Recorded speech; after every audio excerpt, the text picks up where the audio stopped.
Alrighty, so let's actually do this for real. Uh, let's create, I'll type in here public static, and we're going to return payment this time.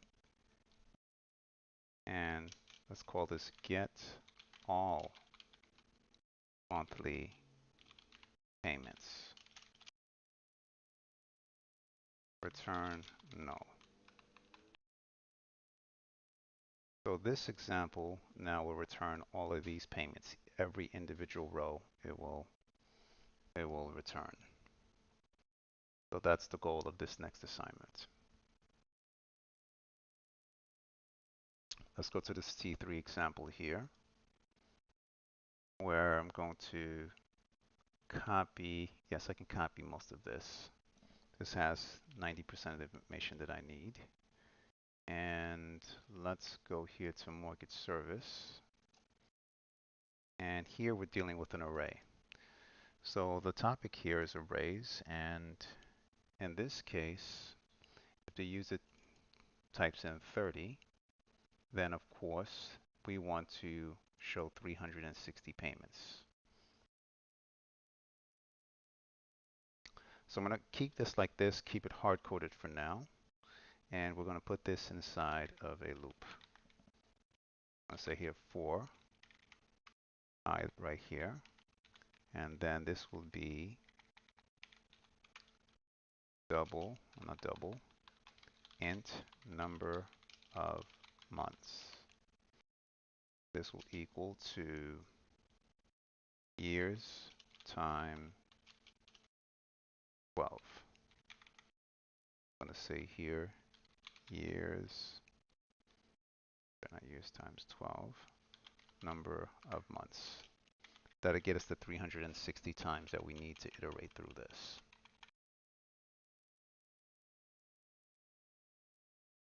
Okay, so here we need to create a payment array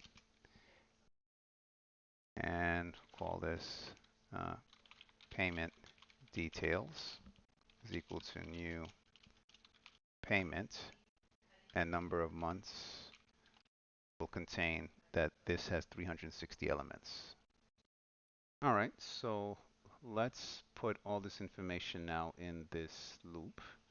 So the first time we run this, I'm going to Control X here, and the interest will be there. And here, same thing with cumulative interest.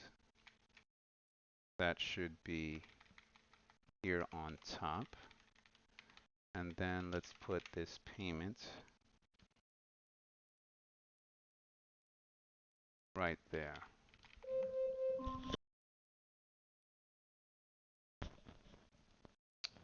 All right, we're then going to add this payment to the array, payment details, and that's I right there, is equal to payment. So this will put that first payment into here the first time. Now, as we're iterating, you want to bring this value here at the end down here. So that's going to be the ending balance. Okay, we're going to say here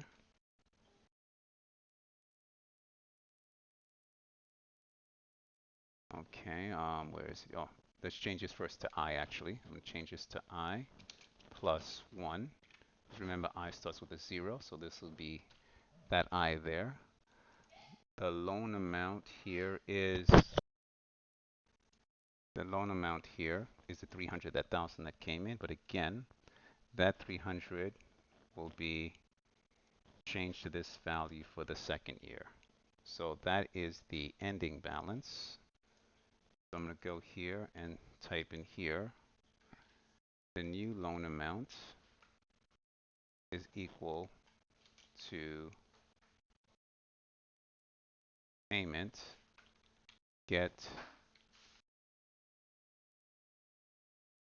end balance. All right, so let's continue here. The scheduled payments will always be the same, at least 99.9% of the time they'll be the same. So let me see here, what do I have?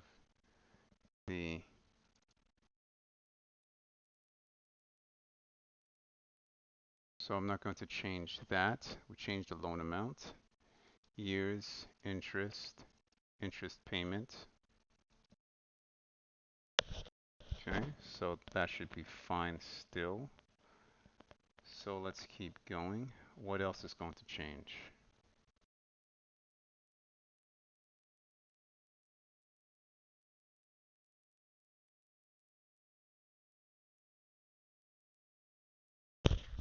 One more change that we have to make here is this portion right here. This scheduled payment should be coming from the outside world, or at least outside of this method. So scheduled payment should be the same every month. I'm going to delete this. And this was position 0, 1, 2, 3. Position 4 on, and I'm going to go here. Final double schedule payment. Okay, so let's see here. This is position, let's make sure 1, 2, 3, 4. So I'm going to go up here, position 1, 2, 3, 4. This should be here, comma, schedule payment. And this is the payment they make every month for the next 30 years or 20 years or whatever that amount is.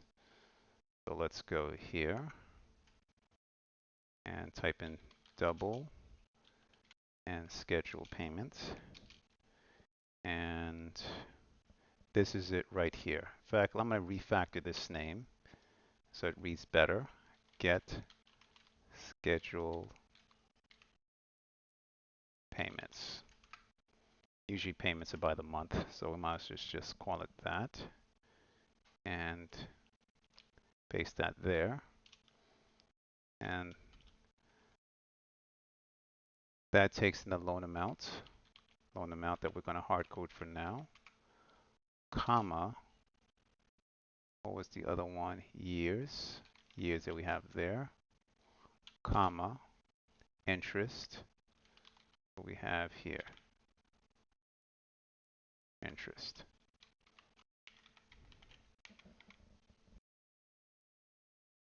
All right, so this is complaining because this code referred to this code here, and I added another parameter. But let's get rid of this. This is not needed at all.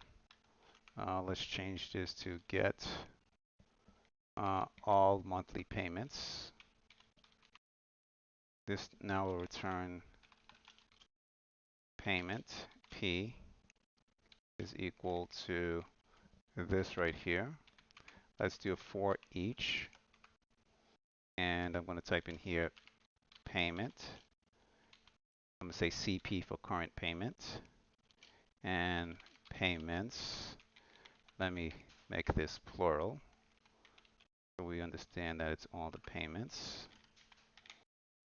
Don't need this semicolon here. So this is a for each statement. So here, this is the collection here. This is the current row. And of course, this is the data type. Let's do a system out on CP. If I run it now, it should probably be all nulls. Okay, it's telling me null pointer error. And the reason I'm getting a null pointer error, if you remember at the bottom of my list, or I should say bottom of the method here, I'm returning null. I should be returning the array, which is here payment details.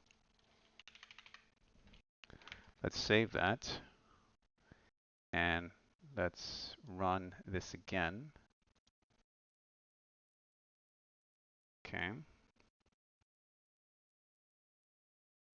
And it iterated 360 times, but of course I don't think the answer is correct. Let me see here. Yeah, ending balance eventually should have been 0, which it's not. So we need to fix the calculation to see what's going on. All right, we'll do that in the next video.